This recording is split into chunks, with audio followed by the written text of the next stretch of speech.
Daily current news में आज का हमारा विषय है द्रविड़ों गेको की नई प्रजाति की हुई खोज। सबसे पहले देख लेते हैं पूरे एपिसोड में किन किन मुद्दों पर बात करेंगे। जानेंगे चर्चा में क्यों, द्रविड़ों गेको प्रजाति के बारे में, नीलगिरी पर्वतमाला के बारे में, पश्चिमी घाट के बारे में और अंत में देखेंगे एक अभ्यास प्रश्न को। तो चलिए शुरू करते हैं। हाल ही में तमिलनाडु में गेको की एक नई प्रजाति की खोज की गई है। बायोनोमिना में प्रकाशित इस प्रजाति का नाम द्रविड़ों गेको कुन्नूर रखा गया है। बता दें कि भारत के पश्चिमी घाट में स्थित नीलगिरी पर्वत पर स्थित कुन्नूर पहाड़ियों में यह प्रजाति पाई गई है। आगे बढ़ने से पहले आपको बता दें, दृष्टि IAS के नोएडा शाखा पर ISGS फाउंडेशन बैच के हिंदी और अंग्रेजी माध्यम में एडमिशन आरंभ है। हमारा पता है C171/2 block A sector 15 Noida sector 15 metro station के पास।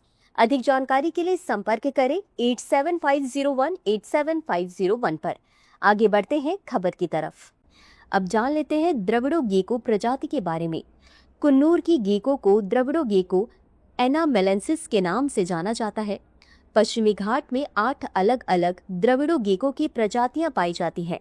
हालांकि नई गेको प्रजाति की खोज के बाद पश्चिमी घाट में पाए जाने वाले द्रविड़ों गेको प्रजातियों की संख्या अब 9 हो गई है।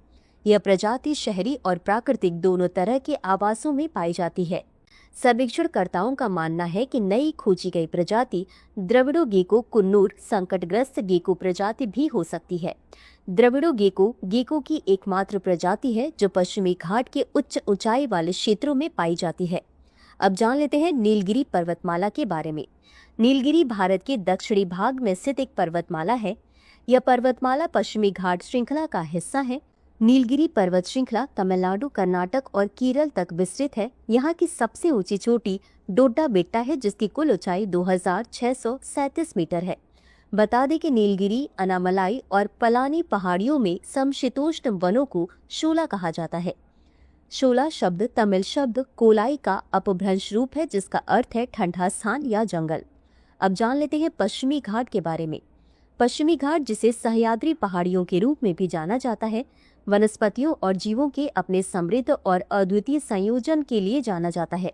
इस श्रेणी को उत्तरी महाराष्ट्र में सह्याद्री और केरल में सह्या पर्वतम कहा जाता है। अनामुडी की चोटी पश्चिमी घाट में सबसे ऊंची चोटी है। पश्चिमी घाट को जैव विविधता के 8 सर्वाधिक महत्वपूर्ण हॉटस्पॉट में से एक माना जाता है। यह क्षेत्र कम से कम 325 विश्व स्तर पर संकटग्रस्त वनस्पतियों, जीवों, पक्षी, उभयचर, सरीसृप और मछली प्रजातियों का घर है। यहाँ 2 बायोस्फीयर रिजर्व, 13 राष्ट्रीय उद्यान, कई वन्यजीव अभयारण्य और कई रिजर्व वन पाए जाते हैं। इसी के साथ अंत में देख लेते हैं आज के अभ्यास प्रश्न को। निम्नलिखित कथनों पर विचार करें। 1. नीलगिरी की सबसे ऊंची चोटी डोड्डा बेट्टा है। 2. अनामुडी की चोटी पश्चिमी घाट में सबसे ऊंची चोटी है। उपर्युक्त में से कौन सा या कौन से कथन सही है या सही है? A केवल 1, B केवल 2, C 1 और 2 दोनों, D न तो 1 और न ही 2। इस प्रश्न का उत्तर कमेंट बॉक्स में जरूर दें। अभी के लिए बस इतना ही। धन्यवाद। डियर व्यूअर्स, अपने एग्जाम की तैयारी को और बेहतर करने के लिए हमारे चैनल को लाइक, शेयर और सब्सक्राइब करना न भूलें।